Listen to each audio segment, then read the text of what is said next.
So with that, let me turn our attention to our topic, blended families. Ron Deal works with Family Ministry Blended, which is a division of Cru, which for me, I've been around a long time. That was Campus Crusade for Christ at one point, and Christ is still crusading, but it's now just Cru, right? And Ron, we're glad to have you with us. Let me open up by asking you this question. In an average sermon, when you're preaching or teaching a church audience, what percentage of that audience is likely to reflect a blended family? And let me define blended family. Blended families are second family units, or beyond, that I could talk about. So it isn't the original family unit. It's a mixed family. It's a blended family. What percentage of the audience is likely to be blended family? And what creates blendedness? Okay. First of all, let me say, I don't want the virus. Okay. So let's just get that straight. Okay. Second of all, thanks for having me here. Yeah. It's really an honor and a pleasure to be with all of you. I hope one day that we can be doing more and more training about complex families at the seminary level. And so this is maybe a start of something. I don't know. Maybe we'll have a conversation around that. So a blended family, or otherwise known as a step family, is another term that a lot of people will use in reference to this type of family situation. At least one of the adults brought a child to the marriage. That's how you get to be a step family or a blended family, okay? We'll talk about terms here in a minute because terms matter. But if you look at the general population of people, so to your question, if you're standing up and teaching a class, when I started in family ministry, which was 30 years ago, when I got up, I started thinking in my head, okay, I know a little bit about my audience. Here's some assumptions I could make. Most of them are in a first marriage context. Maybe 10% of my audience is in a single parent and or a step family situation, but probably 70% of the people are married in a first marriage. You have some singles, never married people. And so the breakdown was kind of like that. By the way, I used to also think third of couples in a marriage class are healthy, really doing well, like vibrant healthy. A third are somewhere in the middle of that continuum of marital quality, and another third are in distress. And so those were the assumptions I had when I stood up to teach class, to preach a sermon, whatever it might be. Well, today in America, the non-traditional family is the new traditional family. So if the outside world was represented within our pews on a Sunday morning, 40% of the people sitting there would be in a blended family context. 40%. Less than 25% of the people would be in a first marriage nuclear family context. Less than 25%. And by the way, for those of us that are a little old, and we could remember Ozzie and Harriet and that TV show that existed a long, long time ago, black and white TV show about a family. White picket fences. White picket fences in the United States, where you have a male husband married to his wife, first marriage for both of them. He works outside the home, she works inside the home, right? It's a one-income household nuclear family. That constitutes less than 8% of the U.S. population, and that stat is 25 years old. Nobody's replicated it, so my guess is it's probably less than 5% of the U.S. population. When you say family and think Ozzie and Harriet, you are nowhere near your audience. That is not who you're talking to. Let me throw another one at you. Okay. Stats are always depending on how you cut the pie and how you think of it. So we just said 40% of family units, that's households. If we looked at from a satellite down on top of households in the U.S., 40% of families raising kids are blended families. If we looked at individuals, so every one of us, and we said, who has a step-parent relationship, a step-sibling relationship, or a step-child relationship? If we just said those three things, who among us has one of those? Well, that's 113 million Americans. It's 35% of every man, woman, and child in the U.S. has a step-parent, a step-sibling, or a step-child relationship in their life. Is that true in ministry? Is that true in the average church? We're not exactly sure. Nobody's really run the numbers. Nobody's done the data on the church today. But that is the audience you're trying to reach in your community, if that's who you're thinking about. By the way, I would add another 100 million Americans who don't have one of those three types of relationships love somebody who does.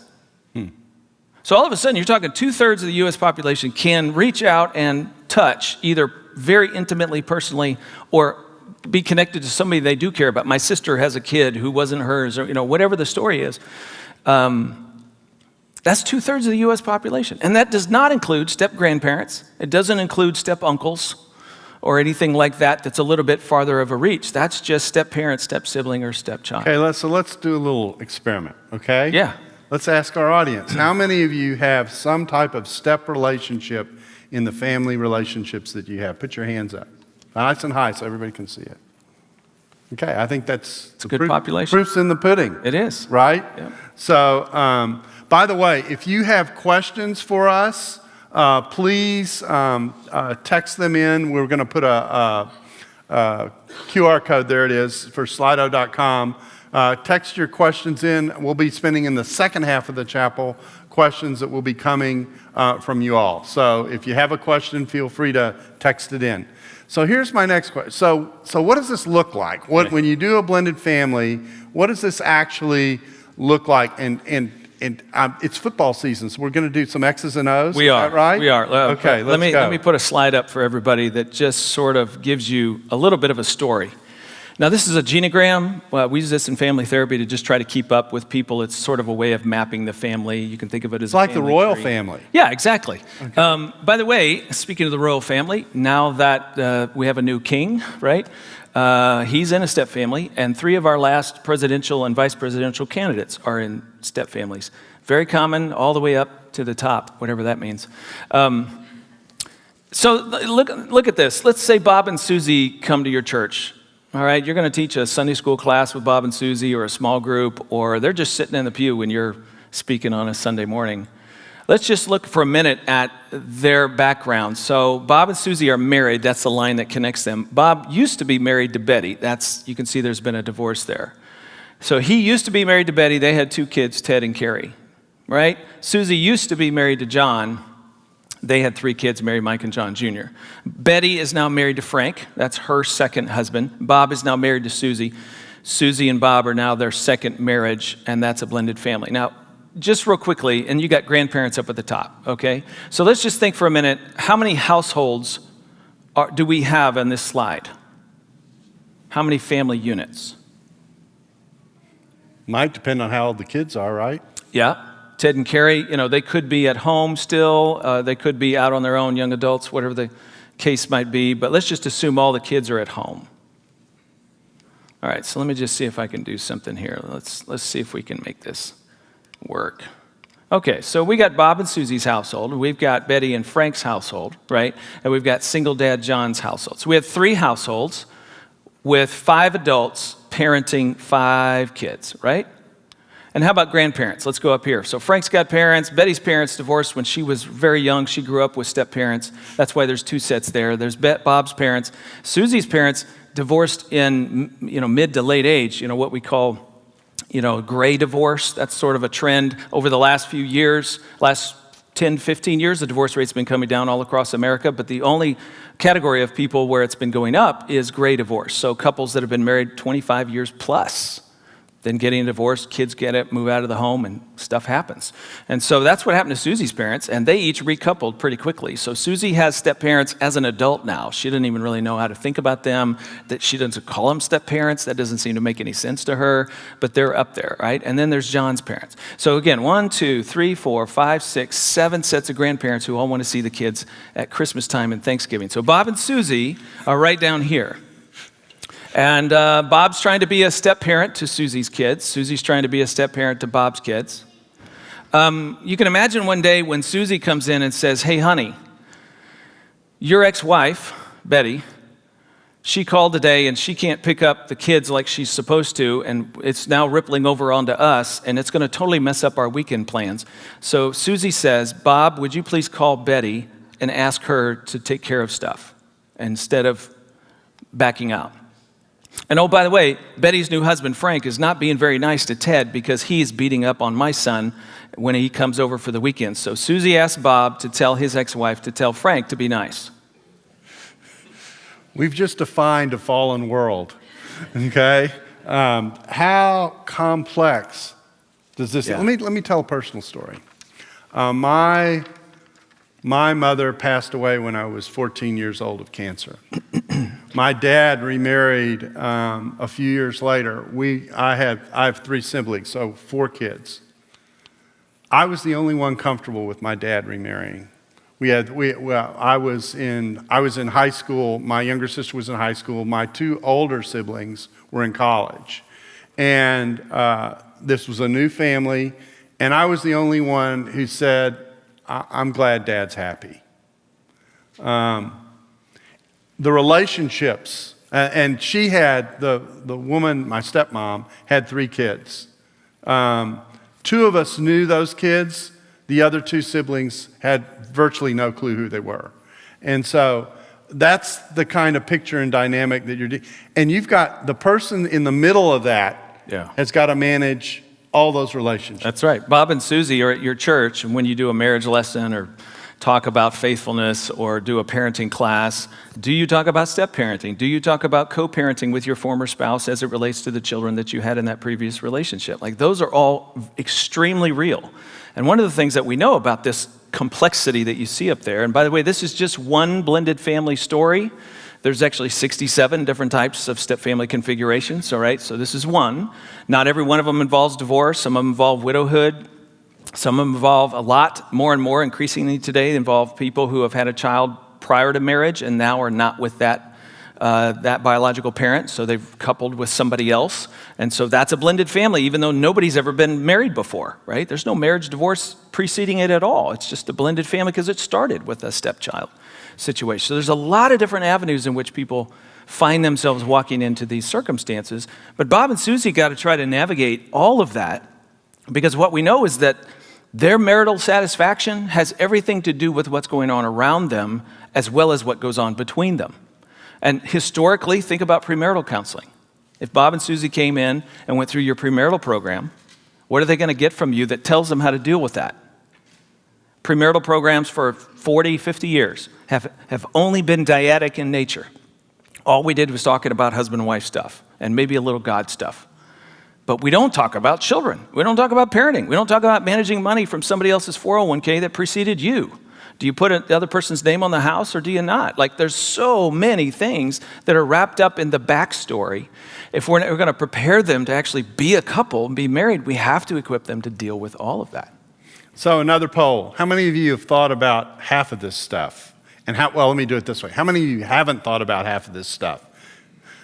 Okay? I mean, it's amazing. And that's where 1/3 of your audience that's conservative. You can sort of assume that there's some complexity in their world. Yes.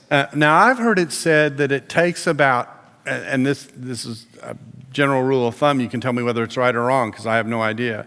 It takes about 5 years or so to just sort all that out. Yeah, we say the integration years where you're doing the hard work of creating a family identity and developing relationship between siblings or step parents, on average takes around 5 to 7 years. Mm-hmm. That's just sort of what the research tends to bear out. It can take longer depending on circumstances. You mentioned you had 2 siblings that didn't even know they're 2 step siblings. Yeah. Well, what do you call a decent relationship there? If I only see you once a year at Christmas, is that a healthy relationship? It could be considered as adults, sort of like a distant cousin you never see. That's okay. But if one of those 2 parties hopes for more in the relationship, then it's not healthy to them, right? So there's a discouragement that could happen there. So it just depends. So let me ask another layer to the question, which is, what role do expectations play in all this? Because I imagine that people come into the new situation with expectations. The kids are in suspended animation. How would you describe where kids are in most blended families? Yeah, so let's just talk about Ted for a minute up there. So his parents, Bob and Betty, divorced. What most kids want on some level till the day they die is they wish mom and dad could be back together again. And they can come to have incredibly healthy, good relationships with Frank and Susie. But if somehow Frank and Susie went away, it would be okay if mom and dad got back together. Like, that, it's just sort of in us that's how we're sort of hardwired to want our family to be intact. We call them intact families, don't we? And so Ted's expectation when Frank comes into the picture and when Susie comes into the picture might be something like, hey, you're cool, but don't tell me what to do. You're not my dad. And yes, take me to soccer practice, and Susie, please wash my underwear because it's really getting dirty, but don't ask me how I'm feeling about the girl at school. Like, it's okay to have a connected, distant relationship, but not a deeply intimate relationship. Not until Ted wants it or needs it. And maybe he doesn't ever need it. It has nothing to do with Susie. She could be the most beautiful Christian woman in the world, been to every Christian woman's thing you do at your congregation, but she can't make Ted want her to be intimate in a mothering role with him. That's up to Ted. So think about this for a minute. If you're in student, children, youth ministry, do you ever talk about this with Ted when he comes into youth group? And by the way, Ted's only there 1 week in a month. Why? Because he's moving between different households. And when he goes to one household, they don't emphasize church the way yours does, or maybe they go to a different church because he's on a different side of town, or maybe he's in a different state when he goes in. So he only shows up every once in a while, so he never really feels connected into your youth group. And what a struggle is that for a kid who's trying to feel like where he belongs? You see, all of the life circumstance is adding complexity to how you actually engage them in local ministry at every level. One other expectation I'll just throw at you. Let's think about Bob and Susie for just a minute. When they come to get married, I've written quite a bit about a lot of this. We have a number of resources that are available for people. If I summed up all of the expectations that you could say that most couples have coming into forming a blended family, it would be they have a deep hope that they will create a family context, that their children will be loved and come to know the Lord, and it will be a healthy environment for everybody. They wouldn't do it if they didn't think that was going to be part of the picture. But if you summed up that little expectation, it's often sort of takes the form, Susie, for example, John walked out on her, had a porn addiction, wouldn't repent, totally left the family, abandoned everybody. A few years go by, she meets Bob. He's a wonderful Christian man. Here's a second chance on love. And part of her hope is that God will restore everything that's been lost for her kids, that God will repair the family that was lost. That is a huge expectation, because now what she's essentially wanting is for Bob to be dad, to be dad-like for her kids. Well, that's not up to Bob. I mean, Bob's a contributor, but Mary and Mike Jr. or John Jr. might go, hey, we like you, but not that much. Talk to the hand. And by the way, they may have dad in their ear whispering, now, Bob's a nice guy, but he's not like, dear old dad. And the message is clear. I need you kids to not like Bob in order to make me feel good about who I am. And they're more than happy to be disobedient to Bob in order to help dad and preserve that relationship that they have with their dad. We call that a loyalty conflict.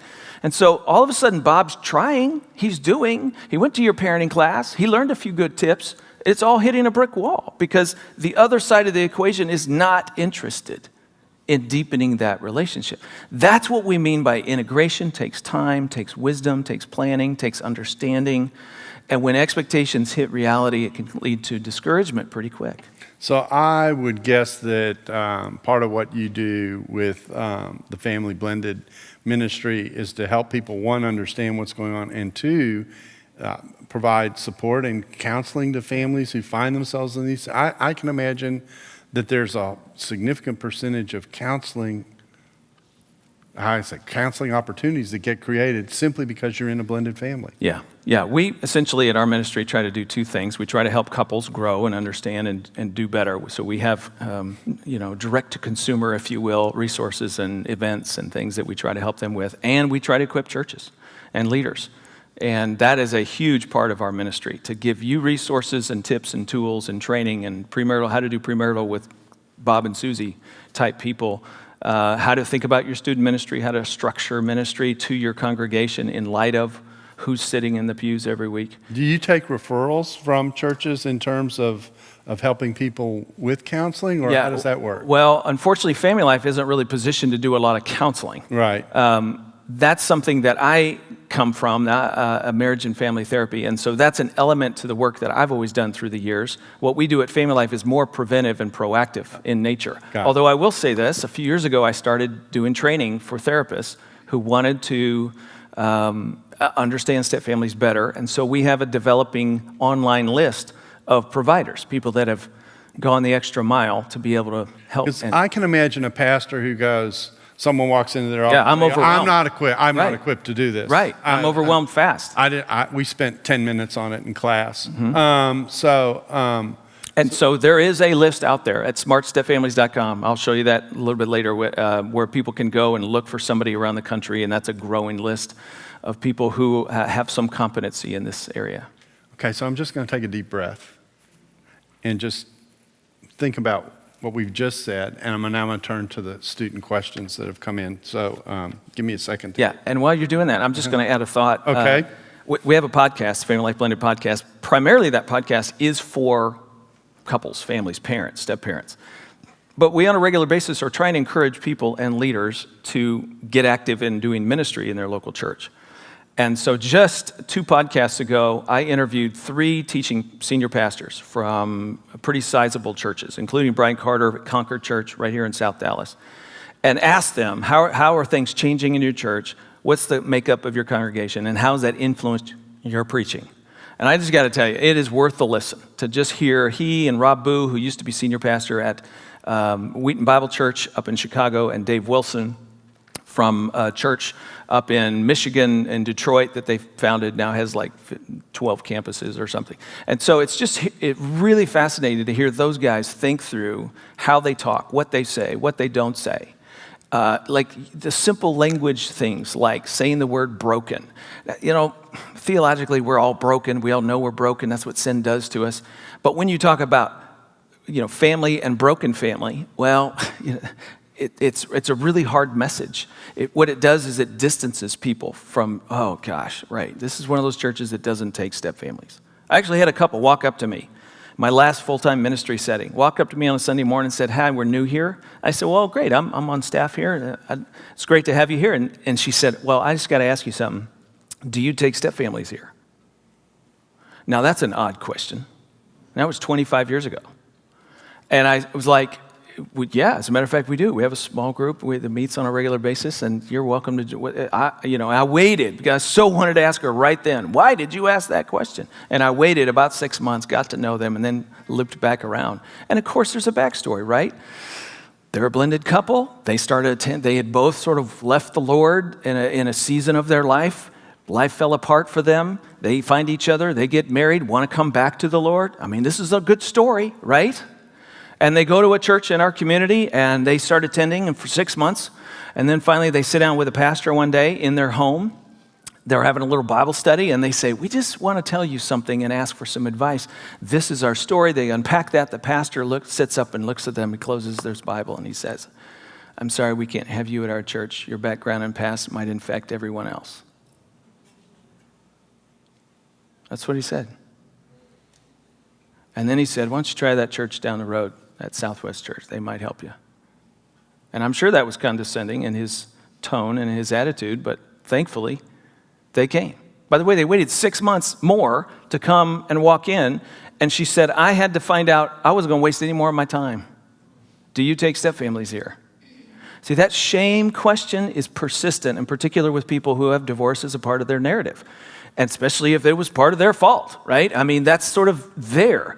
Are we welcoming? How do we posture ourselves as a church from the stage, Sunday after Sunday after Sunday? Do we say, "Come as you are," but what we practice is, "No, you might infect everybody else"? Like, that's a problem. And that's why blended families won't show up. And if you offer a class, they're reticent to show up to that because they're not sure they're not going to get beat up when they walked into the room. Like, we got to get this grace thing figured out and mercy so that we can be, it's in how we carry ourselves Sunday after Sunday after Sunday. So, first question coming from the audience. I'm not going to be able to get all these. I've already got a list that's a mile long, but I'll do what I can here. How should a single person approach someone who might be bringing a blended family with them? And remember that when we're talking about blended families, we're not just talking about divorce. Sometimes we're talking about a widow or a widower, that kind of thing. Do you have any advice to someone who's in a mixed relationship where the blend is coming completely from the other side? I'm not sure I'm understanding the question. So somebody's trying to Someone's influence- single, and in a relationship with someone who will bring a family with them. So they're dating somebody who's a parent. Exactly. I got you. Yep. We wrote a book called Dating and the Single Parent. How about that? That's where you start. It's all about shameless plug. I'm sorry. This is scenario number 2, right? Yes. And we have 65 to go. That's Okay. right. So imagine you're Bob, you've never been married, no kids, and you meet Susie. You need to date, not just trying to win Susie's heart and figure out who Susie is and is she the silhouette of the person you want to marry, but tell me how she parents. Watch her with her children. How's that thing going to go? What's the potential for you as a future stepdad in the lives of those kids? Tell me about John. If you're Bob dating Susie, you better know a whole lot about John. He is part of the picture. You're marrying John. Don't think about that. I know that's another discussion. I like to call John your ex-husband-in-law. Like they're a part of the family, and who John is has everything to do with your relationship with his kids. Like that, so you have to date with a different idea and mentality about what you're trying to actually develop. So over time, you're exploring all of those possibilities. Just don't be naive to it. That's the biggest thing I don't want people to do. I don't want you to put on blinders. I mean, it's just amazing to me how people do this and church leaders do this. We just kind of go up here and go, yeah, Bob and Susie, that's great, wonderful. And that's all we think about. We have to help them think about this because that's going to be real life. And if anything's going to take, the divorce rate for blended couples is higher than it is for couples in first marriages because of that.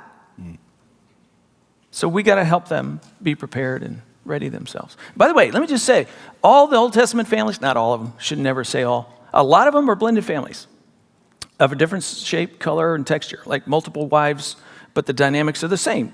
The story of Joseph is about a kid who grew up in a blended family with a dad who had 3 other wives that he didn't really love and care for, and a ton of kids by those children, with those women that he really didn't care for. But the favored wife has the favored son, and finally those step siblings, half siblings, all get sick and tired of how Joseph gets treated. And finally, one day they're sick and tired, and they're ready to get rid of him. I mean, it's one blended story after another. We can kind of play with Jesus, you know. He had a stepdad, an adoptive dad. It wasn't his bio dad, right? Have you ever had that thought before? Like, why do we not even think about this stuff? I just find it fascinating that it's right there in front of us, and yet it's so far away. Okay, how can we talk to teenagers who come from blended families whose parents this is a more complex question. Whose parents have entered into this would have only been asked in the last 10 years.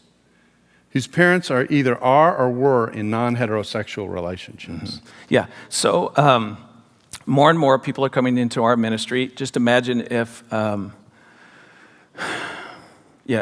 to our picture there, if Susie's former husband, John, what if he came out homosexual, right? So now Susie's kids are dealing with Dad's house is really different, right? And we keep hearing stuff at church about gay marriage. And then Bob's got a, step-parent in light of John being gay and all that comes along with that. So let me sum up a whole lot and very short, and I won't do it justice.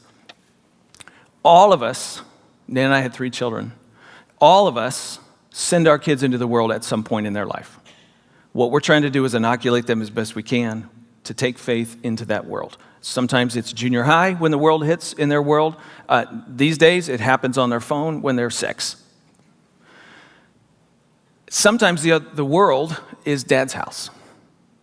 And you have completely different value sets and treatment. And by the way, does this affect faith formation in the next generation? Absolutely, because I go to Mom's house and she's all about God and Christ, and we talk about it, and we go to worship and sing and pray and all kinds of things. And I go to Dad's house and he's all not about any of that. And I love Dad, so what do I do with his values? And do I reject Dad? I sure hope not. And does Mom say, your dad, he's horrible? I sure hope not, because that's going to turn them against her faith. Like, it just gets harder when the world is the other house. But it's essentially the same thing. We try to equip and prepare and teach and train and pray like crazy that they can take faith with them into that other space. Student ministries got to be actively helping kids think through that for them. But what do I do when dad says, come on, son, let's watch a porno? How do I take faith into dad's house then? That's tough stuff. But if somebody's not helping kids get equipped for that, then they're just, I'll tell you what they do. They default into they're okay with it. Think for just a minute, 3 households, 5 adults. What if all 5 of those adults have different value sets, different worldviews? Is it not plausible that those 5 kids will be influenced towards each of those worldviews systematically over time? Don't we call that postmodernism?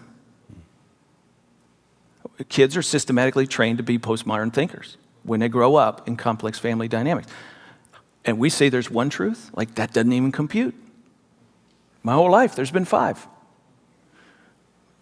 There's a lot of stuff we got to think through. This should affect every level and layer of church life. Scenario 3. Bob and Susie have another child. Okay, So have an ours baby. Okay, that's I had their own baby. Okay, Yours, mine, and ours. So now I've got old family number 1, old family number 2, and new family number 3. So the question is?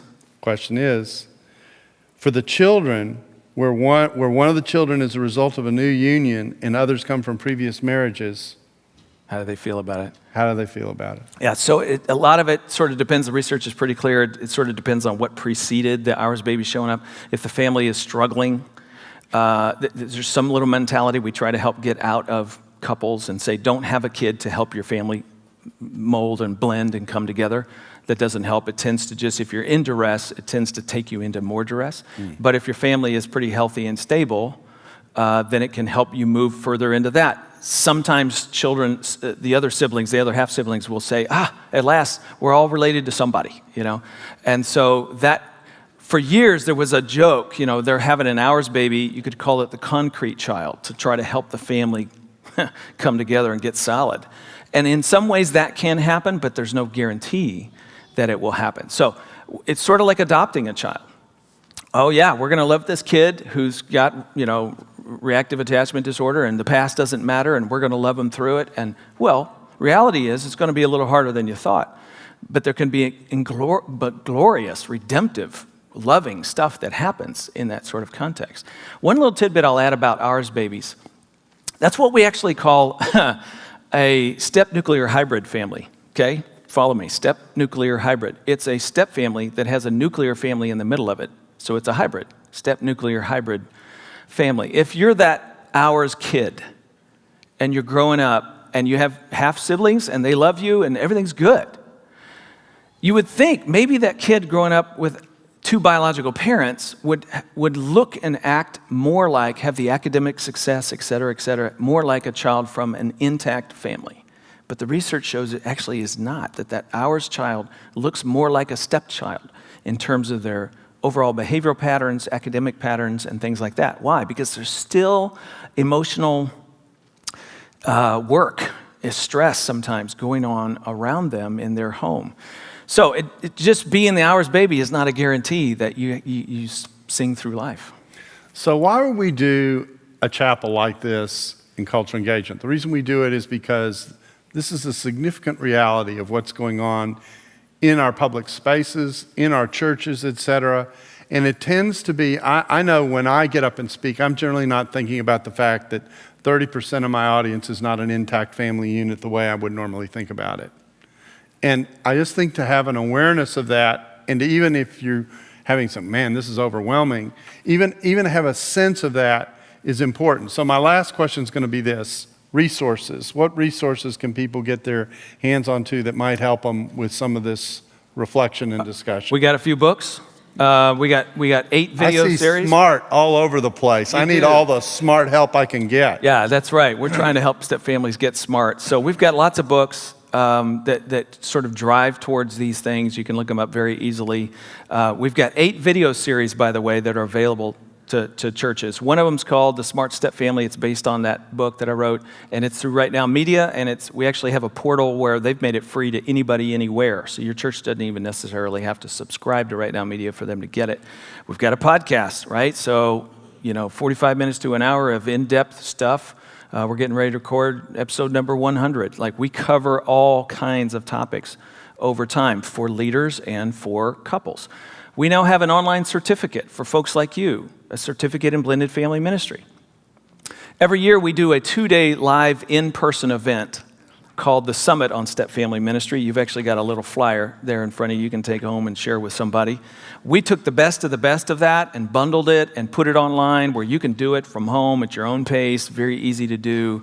It'll just help get you into this space and give you the essentials and the basics. Pass that on to a pastor.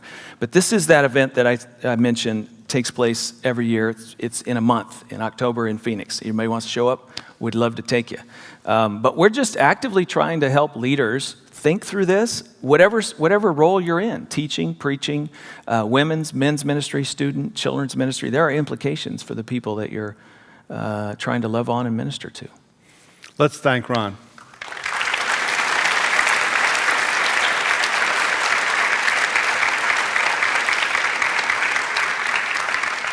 And I'm going to close this in a word of prayer. Let's pray. Father, we do live in a fallen world, and we need your help. We need your help in even knowing how to minister to families that have been through the types of things that we've been describing. We've only scratched the surface. So we ask for wisdom. We ask for a sense of caring and compassion and empathy. We ask for direction. And may you supply to us the wisdom that we need in ministry as we come across people and families that are mixed and blended. May we have and develop some awareness about where many family units are. And may that sensitivity communicate the care and love that you have for us, the grace that you have shown us, and the kindness and the restoration that you seek to give us as a result of your care for us as your children. We ask these things in Jesus' name. Amen.